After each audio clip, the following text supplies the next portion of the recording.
Hello everyone, and welcome to our backyard.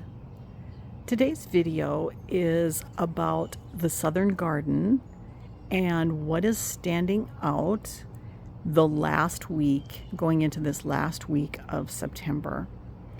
And in particular, I garden for butterflies, hummingbirds, and pollinators along the Texas Gulf Coast south of Houston. And we have had, as you know, if you've been following my channel, we've had a particularly very difficult and hot summer. Pretty much 2 months without rain, which is unusual for us. And when I say brutally hot, it's hot and humid. So when you hit 109 and the feels like temperature is 120, it really shuts down plants.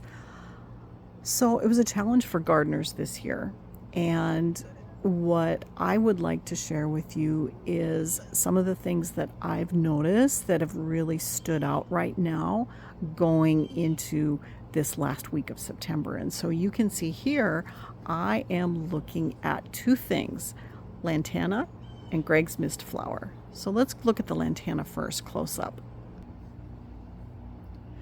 I have mentioned before on this channel that I absolutely love this sterile type of Lantana that grows in a mound.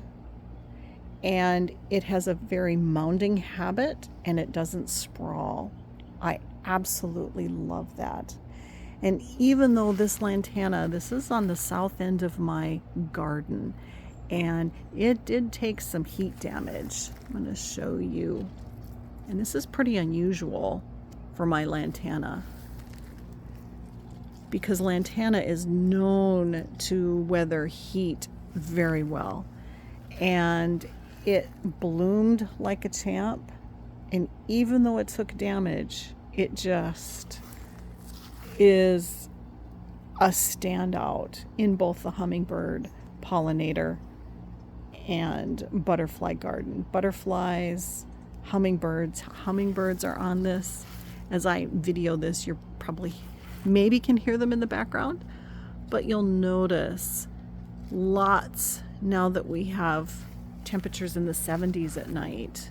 I'm getting nice new blooms coming on the Lantana.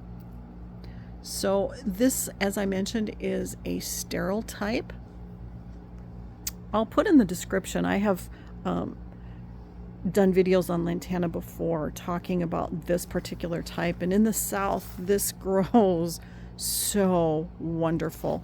Let me scale back again, you can see how big this is. So this is a red type, and this just around the corner here is rose. Get a little bit closer in here. And this Lantana has been such a workhorse in the pollinator garden. I can't speak enough about having Lantana in the pollinator garden, because when other things are just really showing the heat stress, this is still producing. And you know, interestingly, in the summer, in the hottest parts, its leaves would fold, and that's for protection, right? So from that hot sun, and even though we did get some damage, as I showed you on the leaves, the Lantana has just been stellar. Okay, right next to it is Gregg's mist flower, and this is a native to Texas, and this is a butterfly favorite. It is a monarch favorite and also a queen butterfly favorite. You've seen me talk about Gregg's mist flower. This was started from just one nursery plant this spring, and we had a rain last week, the first in a couple of months, and wind, and it actually blew it over somewhat. So now it is coming over my brick. But this is another mainstay. I am just surprised. I never saw any heat stress on this. I was stunned because it's right here by the Lantana, where the Lantana did incur some stress on the leaves. This plant, I love the lighter color green of the leaves on the foliage. This showed zero stress, even in the high heat, and it's going over and kind of coming up amongst my salvia that's not doing as well here. So for me, I have determined that this is going to be a mainstay in my butterfly garden. I love what it's doing now that I know what it's going to do. You just have to expect it to spread, and if you don't want it to spread, you're going to have to prune it to keep it under control. But it's been wonderful in the garden. So in my back southern corner, against the brick of the house and the fence, this has been a challenge because it's so hot back here. And I've showed you my fire bush, and this has just grown and performed so beautifully. Fire bush all summer long has just been a performer. I've got a couple of different kinds I've mentioned. A larger leaf that I had gotten at my local nursery, and then a smaller leaf that I had purchased at Lowe's. And this smaller leaf is just a prolific flowerer. I can see a hummingbird up there. He's looking at me.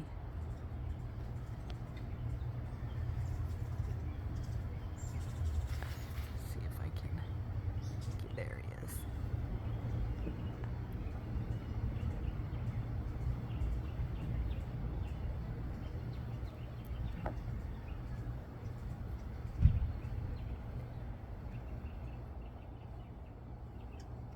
He probably wanted to come down and feed on the fire bush, but I was here.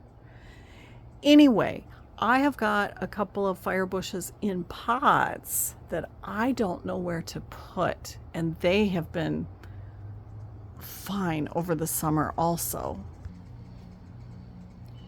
So I've had fire bush. They are not from proven winners.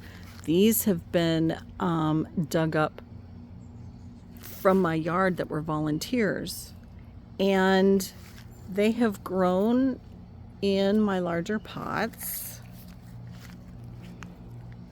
Looks like I have 4 of them here, and I really don't know where to put them. But there's such a performer in my garden that I need to figure out a full sun place where I can grow them. So I did want to show you these. We just dug up from the ground that were volunteers along the fence, and they grow so well down here. I've shared my disappointment on the channel this year in relation to my Cardinal Climber that we start from seed every spring. And even though it hasn't grown the foliage that it typically does, I did want to show you, because the last couple of days we've had beautiful blooms, and these vines have produced wonderful flowers that the hummingbirds just fight over. And you know, I mentioned we typically have between 400 and 500 blooms a day. We easily have probably 250 to 300 blooms here. So even though it's not as stellar as in a usual year, it's still performing, and it's attracting the hummingbirds like we have always wanted it to do. The only thing that I'm having a little bit of an issue with is I see my passion vine, my native cottonleaf passion vine, is starting to come over, and I'm going to have to try to detangle. I don't think I'm going to be able to do a lot of detangling here. It looks like it's pretty messy. So this poor thing, even though in my disappointment I've shared, I have to say it's gorgeously flowering and producing right now. And it's easily seen from above as the hummingbirds are migrating down and they stop. Blue jay is talking to me. And I also wanted to share the passion vine. Look at the trellis. Wow. I'm going to get a little closer. So I have two passion vines, and this one is the native cottonleaf passion vine. It's fuzzy. This one is a hybrid called Incense. And one of the parents is the native maypop. And this vine takes off, or these vines take off this time of year so beautifully. These vines are the host plant to the Gulf fritillary and the variegated fritillary. We don't have the zebra longwings, or at least I haven't seen them here, but it is also the host plant to that. The native bees love passion vine. Believe it or not, hummingbirds. I've seen the hummingbirds come here too and get the nectar, which surprised me. There's the purple that's going to open up this morning. So the cotton leaf opens up real early, and it basically is only open for part of the morning. And then later in the morning, the purple or incense opens up and is open all day. But I just wanted to show you the lushness of the vines. Lots of blooms, lots of growth. Oh, I got a couple tithonia still hanging on, but they're towards their end now. And the passion vines are just producing gorgeously. I'm going to go around the back. This is the back side of the trellis.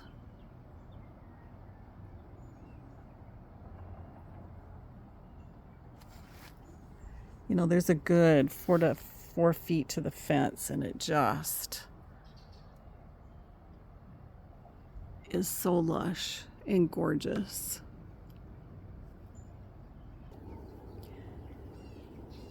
And the last plant I want to share with you, I share reluctantly because I don't particularly like it, but now I like it more because of what I've seen this summer, and that is Salvia farinacea. This is a native also to our region, and this is a potted plant. I have got Salvia farinacea back all in through here, and as you can see, the pollinators really love this plant, especially bees. Interestingly, I have now white and blue variation. So, you know, either the seed blew in or came in possibly from another pollinator and cross-pollinated, but I've never planted a white in my garden, but I've always had the blue. And this Salvia farinacea seeded itself this summer. This was a pot that still has, and it's reluctantly growing. Back in there, the Supertunia Vista bubblegum does not like 108 temperatures with high humidity. And I knew that going in. I have decided not to grow petunias again, even though I said that 2 years ago I would never grow a petunia.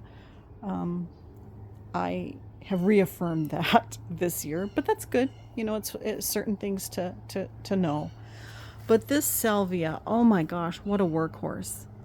Every day the pollinators are all over, and I'm just really impressed with how this self-seeded in this pot, and it's just grown within the last couple of months, and it's blooming beautifully.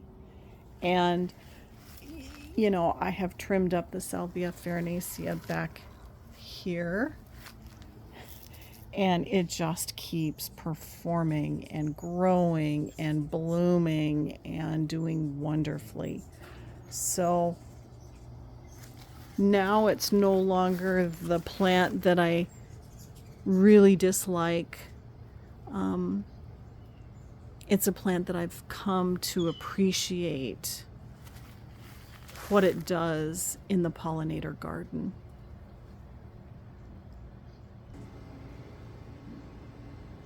Well, thanks for joining me today, everyone. The hummingbirds are at it. Such a fun time. Hummingbird migration season.